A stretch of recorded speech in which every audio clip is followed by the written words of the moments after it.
turbines to be installed on the river here in about 1920, so that we get electrical supply to his house. But he also allowed it to be fed off to the village over there, so they were the first houses in Congleton that had famous electricity. So it's 10 years before anywhere else in Congleton had it here. About 4 metre overall height. That takes the pressure of the water, the head of the water here, and the volume of the flow rate that comes down the river here.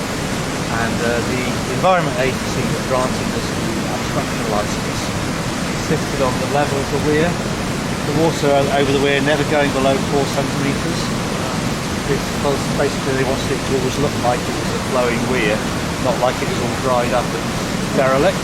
Yeah. So there's only so far that we are allowed to take, there's so much water that we're allowed to take round the side of the weir, if you like. But obviously on a day like today, it's not a problem, because no matter how much we took, we couldn't take enough. But obviously when it's a drier day, then we have to slow the screw down so that we take less water, so that we can maintain that 4 centimetre level. Eventually, if there's very, very little water, we have to stop it altogether. Maybe it's a fly fishing group, and they agreed they didn't want to do fly fishing here anymore because they said there were too many trees in the way, so they couldn't cast their lines properly, and it wasn't a very good bit of the river catching trout and things. So they agreed to sell it to us. That's the first thing we had. We got a grant from DEFRA to do a feasibility study, and that also allowed us to look into the next phase of the project and make sure that it's going to be viable. This will allow us to give money back into community projects. So that's our motivation for doing it. So this allows us to keep an eye on how much power the system's generating. So at the moment it's generating 64.4 kilowatts and it's going at 30 RPM, which is the fastest it's allowed to go.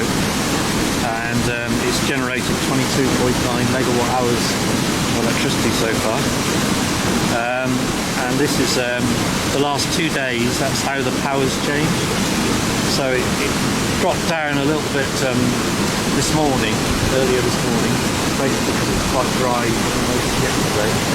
But now it's all back up again. Technology. So where does this screw come from? Is it built in England?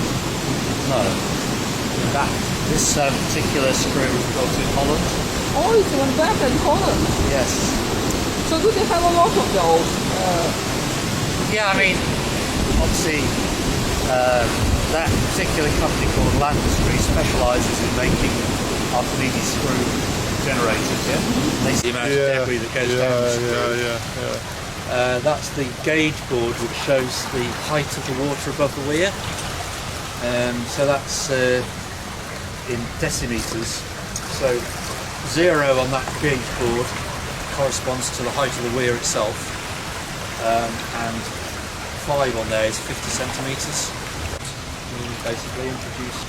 So this is the sluice gate here, which is hydraulically operated. So that just when it closes down, it just closes off the pipe, which is obviously you can't see the pipe because it's lower down. But so this grey cabinet here includes a compressor to create hydraulic pressure, and then it's forced into that ram there, which pulls the gate up. And then if we need to close the gate, basically we release the pressure and it just falls under gravity. So it's got lots of weights on it to make sure it's got enough force to close it against the friction of what the water's making.